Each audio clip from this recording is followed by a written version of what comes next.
Hey guys, it's Sharon from Digital Nomad Quest. And this is Sean with Everything REI. And today we're going to talk about the habits of millionaires and if we actually do them. Now, if you guys are new to this channel, welcome. I'm all about teaching you how to build passive income, become financially free, and design your best lives. And if you guys are interested in that, make sure to subscribe and hit the bell button to be notified of my latest videos. Make sure to subscribe to Sean's channel where he talks all about real estate investing. So I've been getting questions like, what's my daily routine? What's my morning routine? What are my habits? How do I manage my time? I actually posted an Instagram story recently about how I actually wake up late. I stay in bed too long. So that's why I kind of wanted to make this video today where we can go over some of the habits that a lot of people say millionaires do, and then we're going to break it down and see if we actually do them. Both of us are actually millionaires, so that's why we're going to put our input today. Now, before we jump right into it, today's video is sponsored by Digit. I'm super happy to partner with them and talk about their product Direct, which is a smart bank account to help you manage your finances effortlessly. In the app, you'll link your bills and customize your savings goals. And when you deposit money, Digit is going to automatically budget for you so you actually know what is safe to spend. It does this by categorizing your account into spending, bills, and savings categories. So when money is transferred in, Digit analyzes your finances and moves money into those three categories as needed so you can make better spending decisions. For spending, you'll get a physical debit card, an account and routing number to easily spend money from your direct account. For bills, you'll get a separate virtual debit card and account and routing number so you can pay bills right from your direct account. And with savings, in addition to the rainy day fund they have, you can also create as many custom goals as you want, and Digit's going to save for them automatically to help complete your goals by the dates you set. Automation with Digit makes things so much easier so that you can get better with your personal finance and save time while you're at it. To try it out, go to the link in my description below. All right, so we're going to pull up this article from Business Insider that's the 17 habits of self-made millionaires from a man who spent 5 years studying rich people. All right, let's see what happens. Number 1 is they read consistently. Yeah, I used to read a lot, but I feel like right now we're really busy with our operations, our full-time careers. Kind of put that on the back burner a little bit. Generally speaking, I used to read a lot. It's a good way to learn information and get new ideas. You read a good amount, I feel like. And then I think when we started dating, you toned that down a little bit. Which is not very good, but I'm actually picking that up a little bit more. I have like waves. Sometimes I just like don't touch it, but then right now I'm actually reading right now. Current book I'm reading is The Power of Habit. I'm also reading the book on tax strategies for the savvy real estate investor. It's a bigger pockets book. It's pretty good. I find that the more I read, the more knowledge I can get from different people, get more perspectives on life. In the article, they say 88% of rich people devote 30 minutes or more each day to self-education or self-improvement reading, and that most did not read for entertainment. True, like I don't really read novels. I just read kind of self-help or something that'll teach me something new about something I want to learn. Right now, I'm like in the mode of learning about taxes and stuff like that. I'm trying to get into those books. So it's really helpful when you want to get that knowledge. Yeah, for me, if you don't have time, you can also do audiobooks. Audible.com, you can have it as an app on your phone. And then when you go to the gym or you're driving, you can listen to it at like 2 times speed and get all the information in a very compressed time frame. I've also found that after a while, reading all the books on like real estate or tax strategies gets kind of repetitive. Trying to transition into reading autobiographies. You get to see what this entrepreneur was thinking of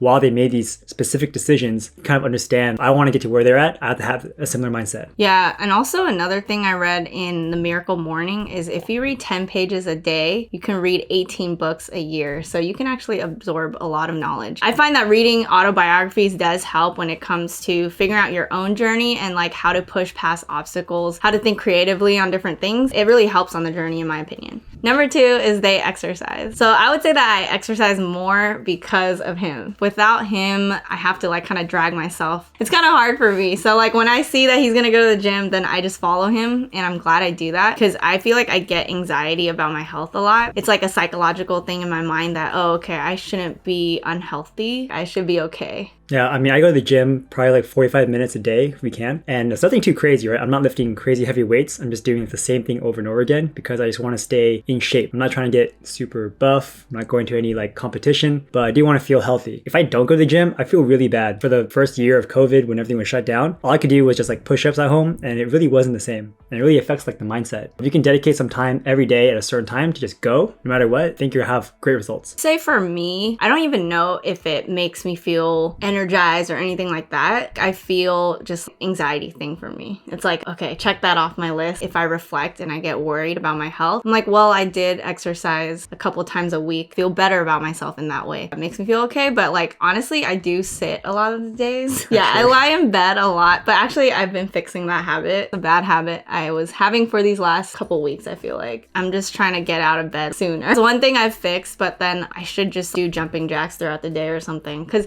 honestly, I feel like if you just do a little bit each day, you're like good, right? So I don't push myself that hard at the gym either. I just do the same thing every time. And as long as you do that, I think it's better for your health. Number 3 is they hang out with other successful people. I mean, I do go to meetups and I have been trying to attend more meetups with more advanced people, I would say. But really, we hang with each other and we're pretty successful, right? Yes. I would say though, I think we do a pretty good job of this because we go to a lot of conferences, so we go to a lot of meetups. We've exposed ourselves to a lot of people that have pushed us to another level. I feel like I wouldn't have thought about these things if it weren't for that. This is actually a really important tip in my opinion. I don't think I would have gotten my social profiles and stuff to the level it's at right now, like my personal brand to where it's at. I would say that the people I've met over time have opened my eyes a lot. Even just like being with you, like in this relationship, I've grown so much as a person, real estate career, and all these different things. When you met me, you built a YouTube channel and stuff like that. So the online world was like a mystery to you before. Meeting new people is like a hack to like success in my opinion. One sentence can change your life, you know what I mean? This is a very important tip in my opinion. Put yourself out there, don't be shy, meet new people. Even these like really successful people can learn something from you. Don't forget that. Everyone has something they can learn from someone else. Number 4 is they volunteer. I have not been volunteering much. I host meetups for free. That's true. I mean, does that count? I don't know, but kind of. I would say that, so in the past, like I volunteered at like soup kitchens and stuff like that. Did like Relay for Life back in the day. I also did like this project to donate books in China, but like lately I've been so focused on other things that it would be good to do this though, in my opinion, because I do feel like it puts things into perspective too. When you volunteer more, give back more, it feels good as well as it helps other people. So we should be doing this more. Yeah, I would say that I haven't done any volunteering for charities or anything like that, but I definitely do volunteer for like trade organizations. I'm like the treasurer for ARIA right now. I volunteer to check people in at other meetup groups. Those like connections I've made have generated business elsewhere. It's not like you join them for business, but you just happen to get them because you're surrounded by so many people who are in the same industry. This again is a part of the trade organization. We packed food to send to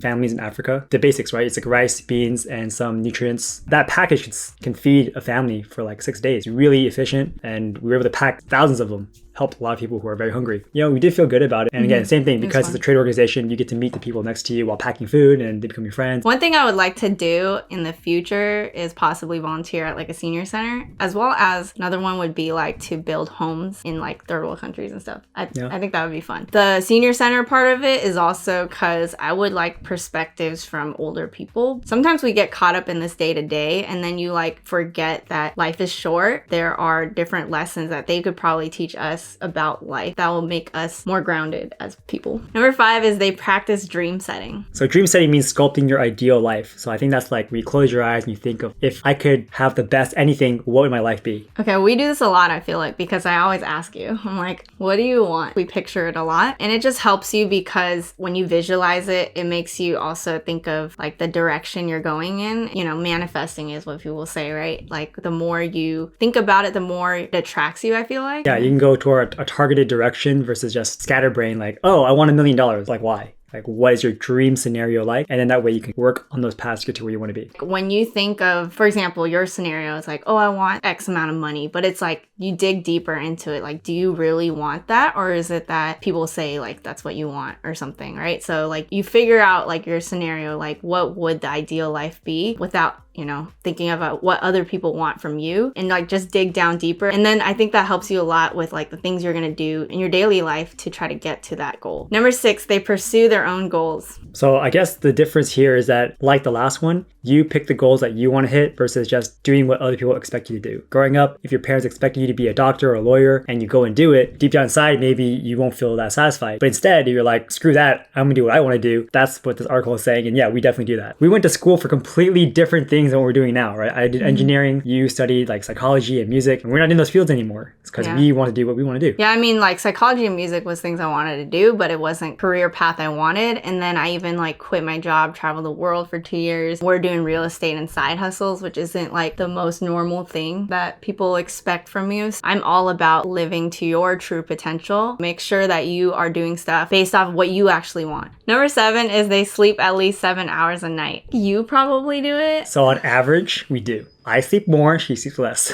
Okay, the reason why I sleep less is I have insomnia a lot, which is not very good. It's probably true that if I fixed my habits, that it would improve this part. Probably should wake up earlier or whatever. And one of the things I want to do to help this is no caffeine after a certain time and no sugar after a certain time. So after 8 p.m., what I need to work on this step. And you're not even like drinking coffee. It's just like even like a lemon tea or a Coca-Cola, that will cause her to stay up late at night. Yeah. Working on your phone late at night is also an issue too. Just working in general, because then your mind's like active and you're thinking about stuff. Whereas for me, I'm checked out by 10. This is one that I need to work on. Come and be an early bird with me. If you wake up at 6 every morning, you're gonna be so tired throughout the whole day, and then you'll fall asleep like that at nighttime. Trust. I'm not gonna do that.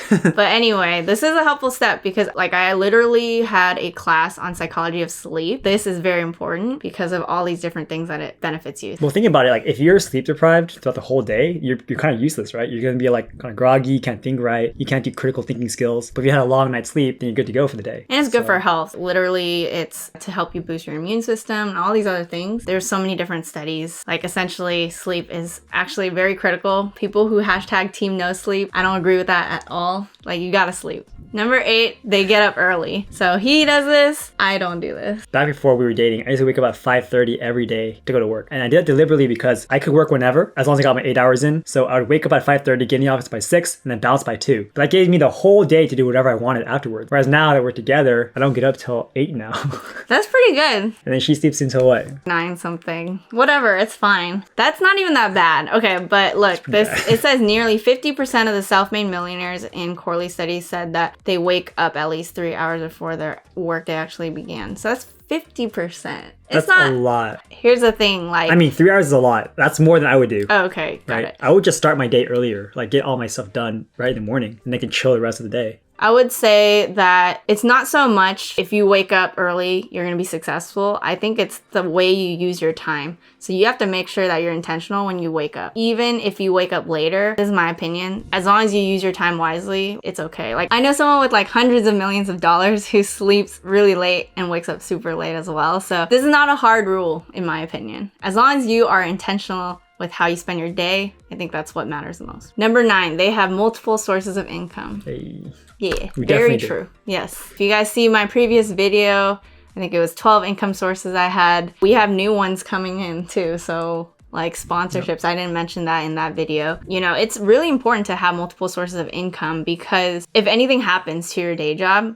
you want to make sure you feel okay, right? Or if you decide that's not the job you want, you can just leave and do your own thing. I think it's really important to have that safety net. It's very good to diversify as well. So just make sure that you have multiple streams of income coming in. If anything happens to one, you're okay. Yeah, so for us, we have multiple real estate income streams too. So even if one particular property doesn't perform well, we have all these other properties that will carry that one. Yeah, and we invest in multiple markets too. So that's like one of the things. If one market, something happens, like we're okay because we have other ones too. Number 10, they find and check in with mentors. I don't really have a mentor, I would say. Do you have one? We don't have official mentors, but from doing the podcast, the meetup groups, and just meeting a lot of like successful real estate investors or people in our field, we've become really good friends with them. That's by proxy, we can ask them any questions we want. So there's no like official mentorship and guidance where we have like monthly check-ins, but because they're our friends now, we can just text them for random questions, and that seemed to work out for us quite a bit. One of the things is I find we're types of people who worry about hassling others and asking for help, which I think is good and bad. I think sometimes we could be reaching out more. I would love a mentor. I don't know who it would be, but I would say that there are a bunch of people in my space that I can, like you said, reach out to that have way surpassed me or whatever in the things that I want to like do well in or whatever. Those people can answer my questions if I ever have any. I do think this is a very important tip. I do think that we don't have official ones and maybe we should. It's just, I don't know who that would be. But definitely, if you are looking for a mentor, don't just be like, will you mentor me? Like, you have to provide value or something, not just be some annoying person like asking for help all the time, right? It's like a mutual relationship. Like they have to feel good about helping you out. So if you're just like an annoying person and just bugs them all the time, then they probably wouldn't want to be your mentor. And I also think that the questions you ask shouldn't be something where you never even tried it. Like, for example, if you want to do like Etsy or something like that and you just ask, okay, like, tell me how to do it, that's not a very good question. You should probably, try doing some of the stuff first and then ask for guidance and tell them your goals or whatever, because then it shows that you are on the path and you will actually take action and take the words of advice to heart. And then of course, like with mentors, if they're guides, right? They're not going to do everything for you. So you can't just like get one and expect them to do everything for you. You should do the work yourself and only come to them for like those specific questions that really help you get to the next level. We wouldn't even mind just like paying for a coach and stuff too in the future, like if we need to. I was trying to book a coaching call with Chandler David Smith, remember, the other day, and he was nice enough to just like talk with me. So don't be afraid to do that as well. If you want to book it and like pay the price, it actually can be a game changer to actually do that, because you never know if they're going to give you something that'll change your business or whatever. All right, number 11, they help others succeed. I feel like we do that. I mean, we have these platforms that we create content for free, right? We have a YouTube channel, podcast, I host a meetup group. You have your TikTok and Instagram. We do all these things for free. And we're helping other people all the time. Yeah, I would say it matters a lot too in terms of business, because, for my YouTube channel, I don't have a huge subscriber base, but I've been creating content that teaches people about flipping houses, hard money loans, and then I get rewarded because now people trust me as that hard money person, and so we do the loans for them. So it works out. Yeah, this was definitely a huge part of why I wasn't fulfilled before, because I wasn't helping anyone when I was just doing it myself with the side hustles. And that's why I came back, because I was like, just chasing that number is not very fulfilling. But now it's like, oh, I can show you guys what I've done in the past, and it helps you guys like try to attain financial freedom, travel wherever you want to and build these income streams. Like, that's really fulfilling to me. So I would say we are helping people through our platforms, and hopefully you guys are getting that value from us. Number 12 is they're positive. I think so.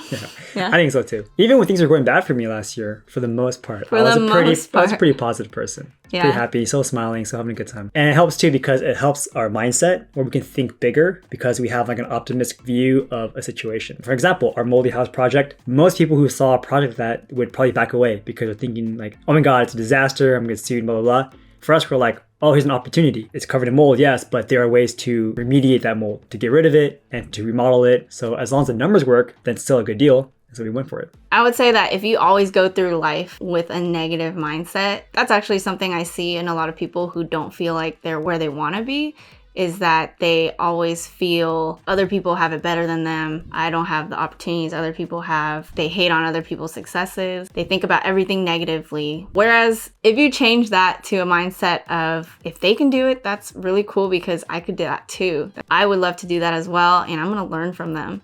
That mindset shift will really dramatically change your life for the positive, right? If you view things in that way, then you will also start doing those things. Number 13, they don't follow the herd. I feel like this was already kind of addressed in the previous one, that you're being intentional with your own goals, not other people putting them onto you. So we definitely do this. We make sure we follow what resonates with us. And I feel like that attracted me to you. That maybe attracted you to me. Because I think we're just similar in that way, that we will do what we feel is right. It aligned with us because we have very similar views. Number 14, they practice good etiquette. I think we're pretty polite. What do you think? Yeah, I guess so. I mean, dressing properly for various social events. They're saying you shouldn't be like a slob. Present ourselves well. That's Okay. probably what it is. So people like having us around. That's probably what the main point is of this article. Like, if there are some people who are just super loud, super rude in your face, then, it goes back to networking, right? People won't like you as a person, and so therefore they won't help you succeed. Because in reality, people don't really succeed by themselves. It's always like a team effort somehow, some way, that makes things really work. I'm gonna say one thing too. Make sure you say thank you when you should. And also, if you have a compliment for someone, give that compliment. Don't just keep it in your head. This is something I learned from my high school teacher. Compliments just make people happy, right? So why not just spread that compliment? And I do that all the time. If I think of something, I'm just gonna tell you, like, you look good today. You know, like just let them know, because people will remember that. They will appreciate that. I remember I was walking to work one day and then someone complimented my coat, and I just like thought about that the whole day. Like that made me really happy. I was walking down UCLA one day and someone complimented on my new shoes. I was like, wow, this is pretty cool. Right? Yeah. So spread those compliments. Number 15, they dedicate 15 to 30 minutes a day to just thinking. Okay, I definitely do that because I overthink. That's not good. Overthinking is not good. I don't think that much anymore, so I think she thinks twice for both of us. Oh my gosh. Yeah, I spend time like mapping out my goals, but like goal setting and just thinking where I want to be in life, but also reflecting on my days. I also say on top of this, I write it down, and that helps me a lot. I think it helps me a lot because then I can like reflect later when I forgot what I said. Like it's nice to see it in writing. I've had my goals written out since like 2017 on my Google Keep. So like each one I can see 2017, this is what I aim for, 2018, 2019, 2020. It's really nice to be able to like see all that back and kind of be grateful for where you're at now, kind of thing. I mean, all I do is occasionally I do journal where I go over my thoughts, current, past, and future. I guess sometimes it goes back to goal setting where you have time to just think about your current goals or your future goals. I think you do. I think I don't journal, so you journal, and that's really good. Helps a lot in the shower or in the car. You have a lot of free time to think. When you like clear that space to think, for example, in the shower, like you said, I get so many ideas while I'm there because there's no distractions, nothing. And it helps me be like, oh, I could do this and this and this. I don't know why, like, but it happens. So just dedicate some time to do that. Number 16, they seek feedback. I don't get feedback that often, actually. So I don't do this, but probably should. But we do get the feedback, which is nice. That's different. Yeah, those are nice This things. is saying they seek feedback. This is good, though. There are books that tell you that you should, like, ask what people think of you. They'll, like, honestly tell you. And I'm gonna be real, like, I don't do that because I'm scared, and that's not good. So I can see why this is very helpful. We do get feedback, though. So we're part of this YouTube mastermind, and there would be, like, one person highlighted each one, and that person would present like their channel or whatever and get feedback. So I thought that was very helpful because when you do that, you can see what other people are thinking about not just your own videos, but like other people's videos. And then you're like, oh, like I should be doing that too. So we got feedback on our stuff too. And I can see how that's really helpful. So we could possibly do this more. Yeah. Number 17, the last one is they never give up. I wouldn't say give up per se, but I think there's a fine line between giving up and pivoting. I was doing some things and then I stopped it to pivot to other things. I used to do Amazon stuff. I did used to have like a small startup with my friends, but then we ended up pivoting because realizing it wasn't working. If you do go down with the ship, that could be really damaging. I think it's okay to pivot. You shouldn't quit on your dreams and just give up on everything, but it's okay to like give up on certain ideas into a different direction. No, I agree with that. For example, I have multiple side hustles. Yeah, some of them still cash flow for me, but I don't spend time on them anymore because I like building my personal brand more and helping people that way. Also, my brand can grow way more exponentially too. It helps me, it helps other people. Whereas like what I was doing with Etsy, which I still like really advocate, it's just that I was like churning out products over and over again and I wasn't learning anymore. I feel like it's okay to pivot when you're like, oh, actually this new direction makes a lot more sense for me. It's also that maybe if something's not working out for you and you realize that maybe your strengths lie in something else, that could be a point where it makes sense to like move as well. But for YouTube, for example, I would say to this point, they never give up. I think that's very true for me. For example, our content, I think in like 5 to 10 years out can be a grind, and it can be difficult sometimes. Like sometimes I just want to like not do anything, and that's cool. But with content, you got to be consistent, like post every week, like show up for people. And I think that that can be difficult sometimes, but like because I've had that vision where I know I'm going to be doing this for the long run, like that helps me a lot because you create that expectation in the beginning so that you know you're going to keep doing that. It wrote, in his study, more than 1/4 of the participants said they failed at least once in their business and picked themselves right back up. That's very true. Like there's a lot of people who've had those failure stories, and just know that when you see people's successes, it's not just like really easy. Like there's gonna be this. Those people who are successful usually are like, you know what, let me just like go past this and let me keep going. All right, that was a lot. We covered 17 habits of self-made millionaires and basically our opinions on them. As you can see, not all of them were done completely. Like for me, for example, like getting up early and all this different stuff. What about you? What's there other ones? I don't get self. Okay, I don't seek out feedback. Yeah, there's a lot of things that, you know, we currently don't do, but we are millionaires. So one thing I would say is if you're not doing all of these things, don't beat yourself up. I feel like sometimes people feel shame or something because they're not, like waking up at 5 a.m. and like meditating and all this stuff that everyone says. It's okay if you're not doing those things, and just see what works for you. And if you slip up sometimes, like don't beat yourself up too hard about it. Yeah, just improve and keep going. We're all on our own journeys. So something that might work for someone else might not work for someone else, right? So just see what works for you. I would say one thing that's missing from this is patience. You know, I think that's a very important concept because for the most part, our wealth was built because of our equity in real estate investments that were built over time because we held on to the assets so much as they appreciated. And same goes for like if you buy stocks or cryptocurrencies. Think about the people who bought Bitcoin back in 2008. You know, they held on for a decade before their assets truly exploded. But you know, everyone kind of gets into the whole get rich quick schemes and end up losing all their money because they're trying to do things without putting in the time and without having patience. So I think really have good patience. That's a very good point. I would say, like, you know, if you're investing in things with a long-term outlook, don't sell for the next Dogecoin or whatever, right? You want to make sure you're holding on to these valuable assets for a long period of time and just wait till it grows. So patience is definitely a good one to add. All right, so I hope you guys enjoyed this episode. Let me know in the comments below which habit resonates with you or which one you disagree with. And make sure to smash the like button, subscribe, hit the bell button to be notified of my latest videos, and make sure to subscribe to Sean's channel as well. And I'll see you guys in the next one.